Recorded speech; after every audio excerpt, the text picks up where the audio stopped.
الشیطان الرجیم بسم اللہ الرحمن الرحیم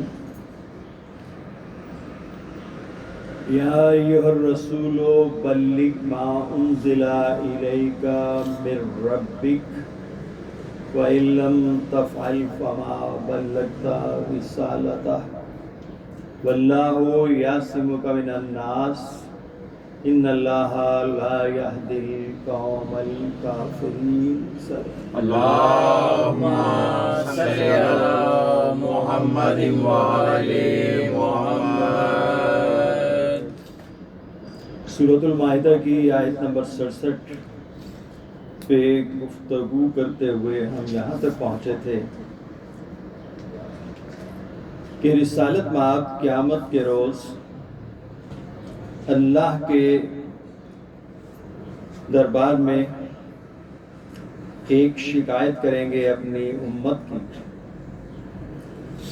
کہ یا رب انا قوم اتخذوا ھذا القرآن مہجورا، کہ اے میرے رب میری قوم نے اس قرآن کو بے طرح چھوڑ دیا۔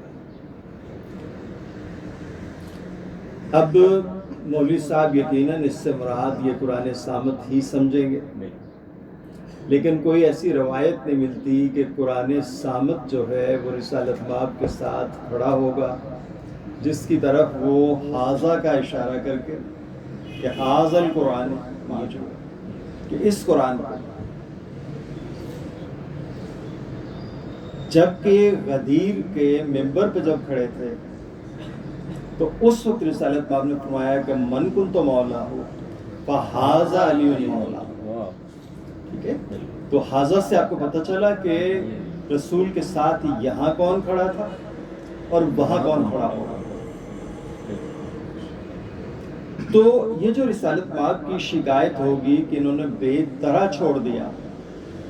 آج امام رضا صلوات اللہ علیہ کا یوم شہادت ہے، تو وہیں سے گفتگو کا آغاز کرتے ہیں۔ مولا رضا فرماتے ہیں کہ اگر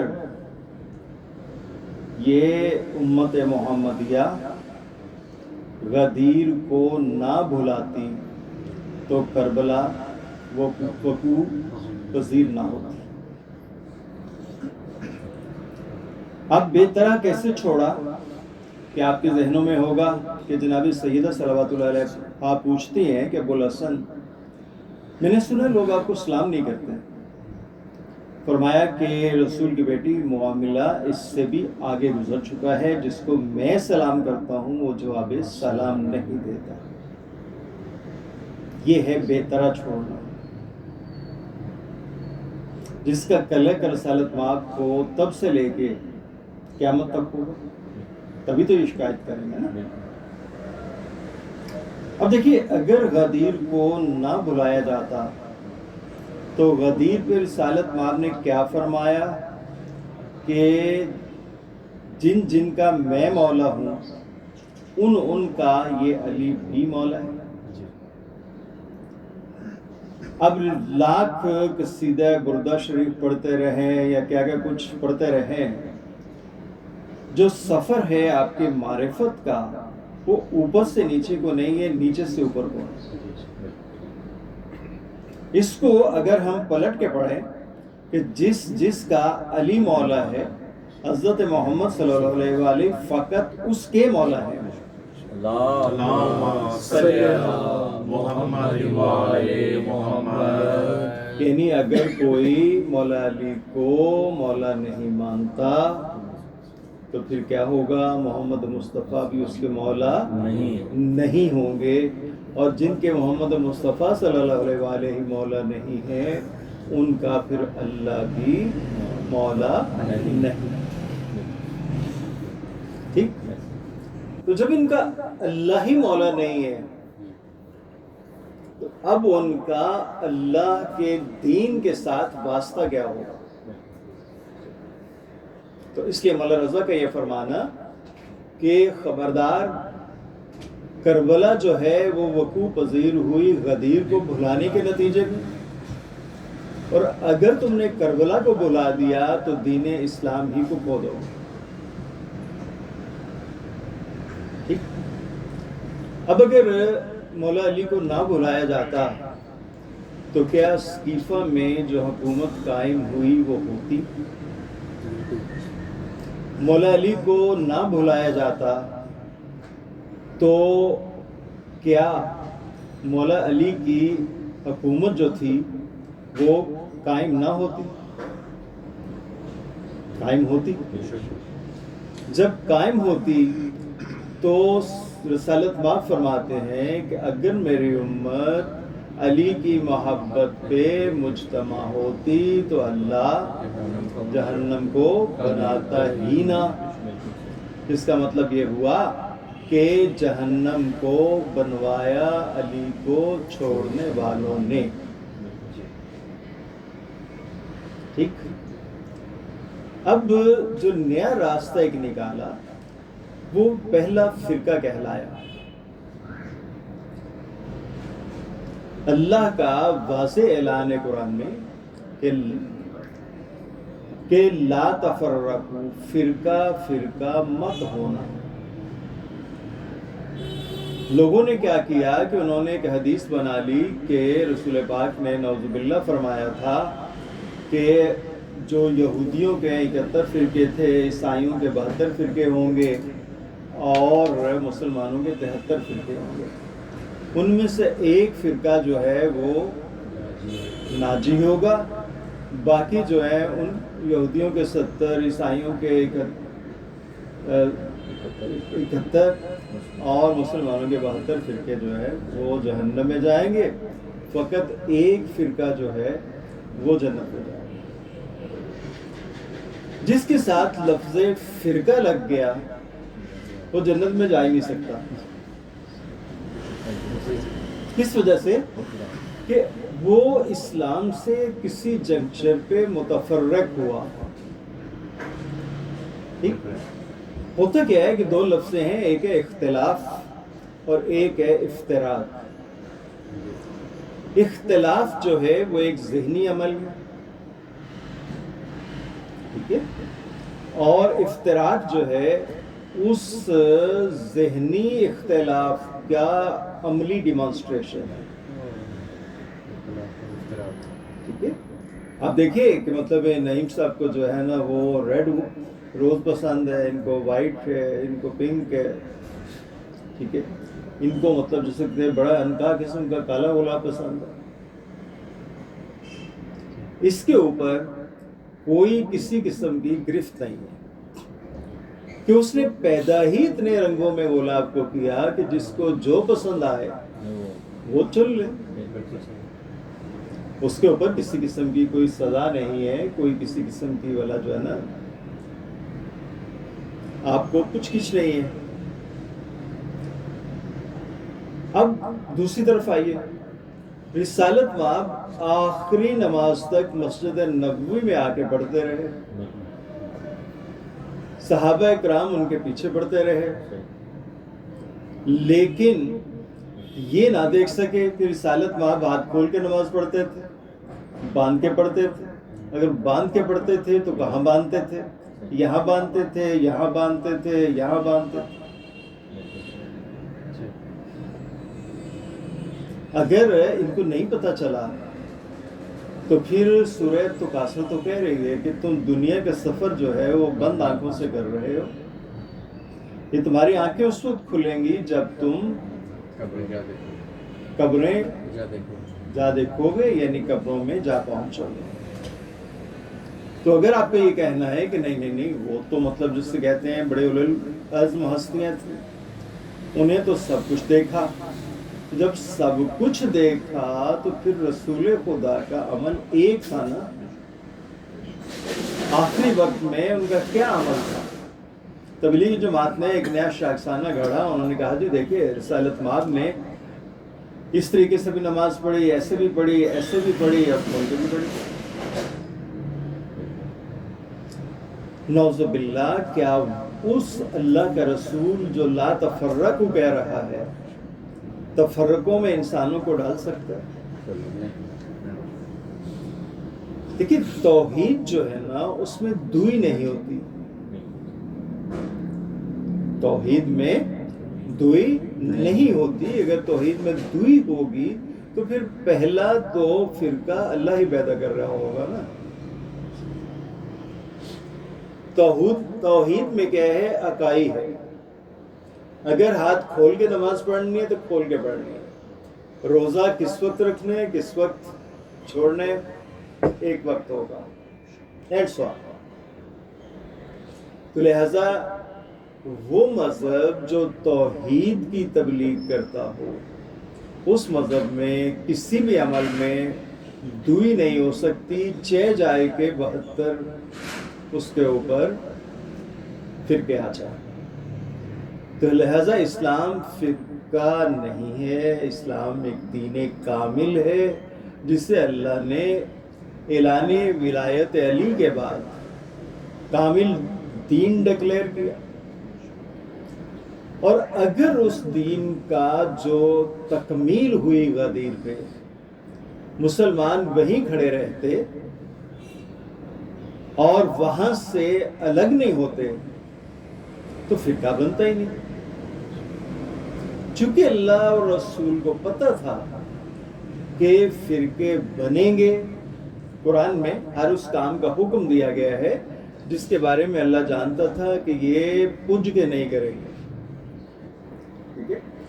اور ہر اس کام سے روکا گیا ہے کہ جو اللہ کے علم میں تھا کہ یہ ہر صورت میں یہ کریں گے. یعنی قرآن میں کیا ہے؟ یا مطلب جس سے کہتے ہیں امر ہے یا نہیں ہے. امر ان احکامات کا ہے جو اللہ جانتا تھا کہ انہوں نے، اور نہیں ان کاموں سے ہے جو جانتا تھا کہ یہ جان بوجھ کے کرے گا. یہ بات واضح ہے نا. اب اللہ نے حکم دیا کہ جو میری قربا کے آگے آل اولاد ہے ان سے کیا کرنا ہے؟ مودت رکھنی ہے. اور امام زین العابدین صلوات اللہ علیہ کہ اس حکم میں مودت کے باوجود جو امت نے ہمارے ساتھ کیا، اگر اللہ ان کو نفرت کرنے کا حکم دیتا تو شاید یہ نہ کرتے. پھر کیا کہتے ہیں کہ دیکھو جی مطلب وہ تو رسول دی اولاد ہے گی ہے تو مطلب یہ انہوں نے نفرت نہیں ہو سکتی. یعنی وہ کچھ مطلب کیا جس کا اللہ نے حکم کرنے کا دیا تھا، انہوں نے کہتے نہیں ہو تو نہیں ہو سکتا. لہٰذا ایک بات ذہنوں میں یہ بٹھا لے کہ فرقہ کوئی بھی بنے، کسی بھی دور میں بنے، کوئی سا بھی مطلب فرد بشر کتنا ہی پاکیزہ کیوں نہ آپ کی نظروں میں ہو، وہ فرقہ نہیں بنا سکتا. اسلام فقط ایک دین ہے جس میں آپ اپنی مرضی کی راہ جو ہے وہ نہیں نکال سکتے. جیسے ہی آپ وہ راہ نکالیں گے آپ دین ہی سے خارج ہو جائیں گے. سوال یہ پیدا ہوتا ہے کہ دین اسلام میں سے کوئی راہ نکالنا یہ اللہ کے ساتھ متقع ہے. ٹھیک ہے نا. جب جان بوجھ کے آپ ایک ایسا کام کرتے ہیں جس پہ اللہ کچھ کہہ رہا ہے اور آپ کچھ کہہ رہے ہیں تو اللہ کے مقابل آ کے کچھ کہنے کا آپ کو حق کہا ہے. یہی تو فرعونیت ہے کہ جو اللہ کا بیان بتایا ہوا راستہ ہے آپ اس راستے کو چھوڑ کے اپنا ایک راستہ نکال دیں. مولا سے پوچھا گیا کہ یہ ایمان اور کفر کیا ہے؟ کتاب سلیم بن قیس ہلالی. فرمایا کہ اللہ نے جو کچھ دین اتارا اس میں جو اعتقادات ہیں ان پر من و ان عمل کرنا یہ ایمان ہے. اور اس کے مقابلے میں کوئی ایسا اعتقادات کا مجموعہ بنا کے لے آنا کہ جو اپنے تئیں بڑا حسین ہو لیکن وہ اللہ کا آرڈینڈ نہ ہو، ٹھیک ہے، تو وہ کفر ہے۔ وہ کیا ہے؟ کفر ہے۔ آپ کو ڈھونڈنا ہے کہ اللہ نے دین کیا دیا، جب اس نے اس دین کو کامل کر کے آپ کے سپرد کر دیا تو اب آپ اس دین کو چھوڑ کر اس دین سے کوئی نئی راہیں نہیں نکال سکتے۔ وہ راہیں جتنی نکالیں گے وہ ساری کی ساری آپ کو کفر کی طرف لے کے جائیں گی، وہ اسلام کی طرف لے کے نہیں جائیں گی، ٹھیک؟ چونکہ آپ کو یہ فرقہ بنانے کی اللہ نے اجازت نہیں دی، لہٰذا آپ کسی بھی فرقے کے ساتھ الائن ہو کر جتنی مرضی عبادتیں کریں، وہ عبادتیں سب کی سب شیطانی عبادتیں ہیں، چونکہ بنیاد ان کی سب کی شیطنیت ہے۔ چونکہ شیطان نے علی سے آپ کو کیا کیا؟ گمراہ کیا۔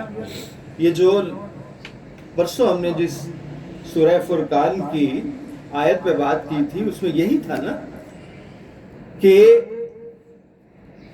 وَيَوْمَ يَعُضُّ الظَّالِمُ عَلَى يَدَيْهِ، ایک ظالم جو ہے وہ اپنے ہاتھوں کو دانتوں سے کاٹ رہا ہوگا، یقولو کہے گا یا لیتنی، کاش اتخذت مع الرسول سبیلا، کہ میں اس راستے کو جو رسول نے بتایا تھا اس کو اختیار کر لیتا۔ اب یہ پہلا فرقہ بنانے والا ہے بندہ، یہ بندہ پہلا فرقہ بنانے والا ہے۔ سورہ والناس کے حوالے سے آپ کو بتایا تھا کہ ایک انسانوں میں سے ایک جنوں میں سے۔ اب جب وہ اپنے ہاتھوں کو کاٹ رہا ہوگا تو وہ کیا کہے گا کہ کاش کہ میں رسول کے بتائے ہوئے راستے کو نہ چھوڑ، یا ویلتا لیتنی لم اتخذ فلانا خلیلا، میرا بیڑا غرق ہو جائے، میں نے کیوں فلان کو اپنا دوست بنا لیا اور اس کے پیچھے چل پڑا۔ فلان ہم نے آپ کو بتایا تھا کہ فلان کے جو مفرد عدد ہے وہ بھی 8 ہے، اور ابو سفیان جس کا اصلی نام سخر ہے، سواد خیرے، سخر کا بھی 8 ہے۔ تو لہذا یہ کون تھا؟ فلان ابو سفیان۔ تو ابو سفیان کے پیچھے لگ کے ان لوگوں نے رسول کا بتایا ہوا راستہ چھوڑا۔ رسول کا بتایا ہوا راستہ کون تھا؟ اللہم صلی علی محمد وعلی محمد۔ لقد اضلنی عن الذکر بعد اذ جاءنی، اس ابو سفیان نے کیا کیا؟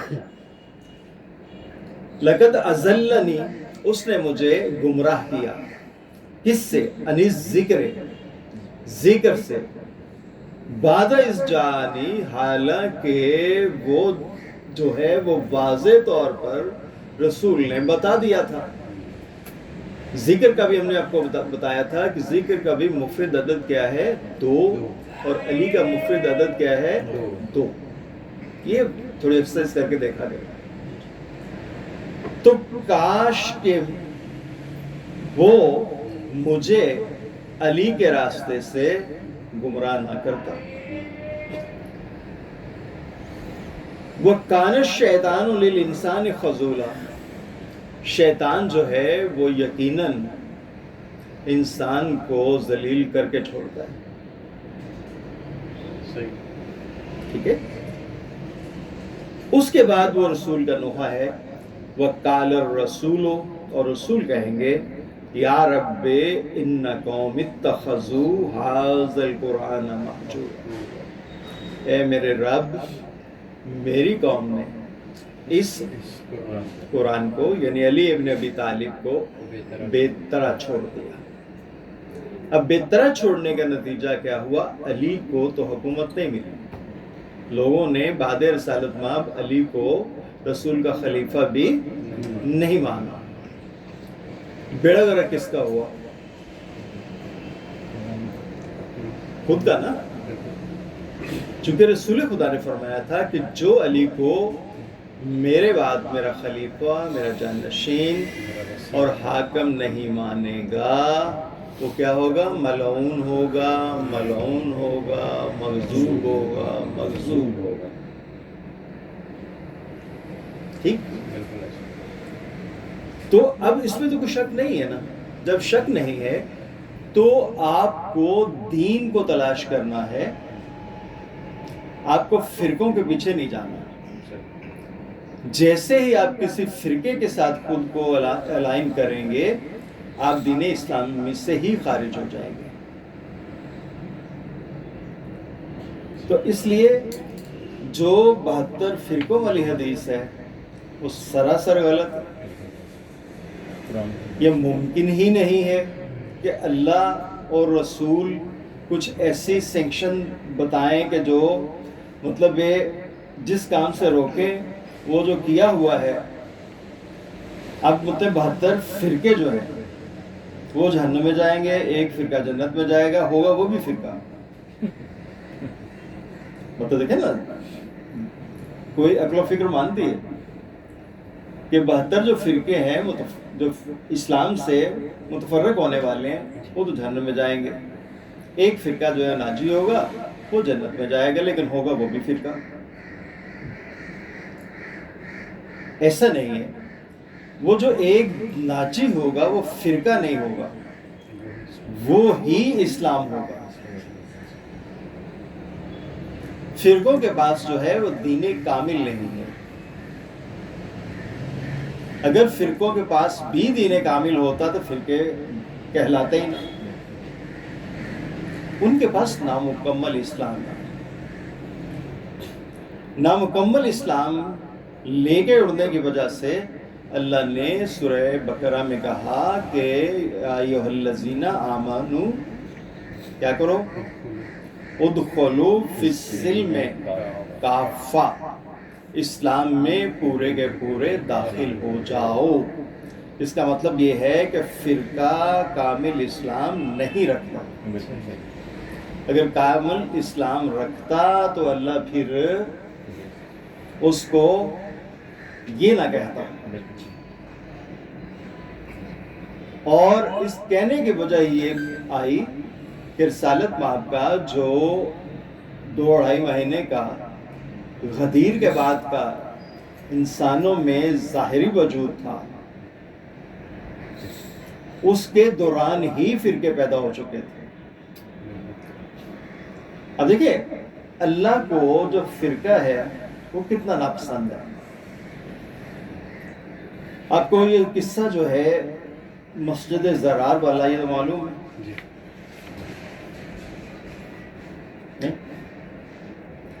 ایسے ہوا کہ یہ جو ہے غدیر کے بعد سے جو اذان ہوئی، اس اذان میں جناب سلمان فارسی علیہ السلام نے اشہد ان امیر المومنین کہا۔ وہ جو فرقہ تھا پہلا اس کے پاک کے پاس کیا گیا، رسول اللہ آج یہ سلمان نے کیا کیا؟ کیا سلمان خیر پہ ہے؟ تو جب رسول کی زبان مبارک سے سن لیا کہ یہ اشہد ان امیر المومنین کہنے کی وجہ سے سلمان خیر پہ ہے، تو چاہیے تھا کہ رسول کے ساتھ اتفاق کرتے، لیکن فرقہ چھپے وجود میں آ گیا۔ اب یہ اور دھورا اسلام لے کے وہاں سے چل پڑا۔ ابھی جو مدینہ پہنچ کر وہ جو حارث بن نعمان فہری آیا ہے وہ بھی تو علی ولی اللہ کا قائل نہیں ہے، وہ عذاب لینا پسند کرتا ہے لیکن ولایت علی کے ساتھ سٹک کرنا اسے پسند نہیں ہے۔ اگر یہ معاملہ نہ ہوتا تو نہ فرقے بنتے، نہ کربلا ہوتی، اور نہ آج تک اسلام کا یہ حشر ہوتا۔ تو اگر دین کامل چاہیے تو توحید نبوت کے بعد آپ کو بلا فصل امامت کے ساتھ کیا کرنا ہے؟ اس طرح جڑنا ہے کہ نہ آپ کا قول ان سے متعارض ہو اور نہ آپ کا فعل ان سے مختلف ہے۔ جب یہ مختلف نہیں ہوں گے تو پھر سارے فرقے مٹ جائیں گے۔ ایک علاقے میں ایک مسجد ہوگی، اس مسجد میں سب کے سب مومن ہوں گے۔ تو یہ دعا کریں، کم از کم خواہش تو کی جا سکتی ہے کہ یہ فرقہ بازی جو ہے یہ انسانوں سے ختم ہو جائے۔ جنوں میں تو پہلے ہی نہیں ہے، تو انسان بھی جو ہے نا مطلب ہے۔ چلیے اب انشاءاللہ اس کو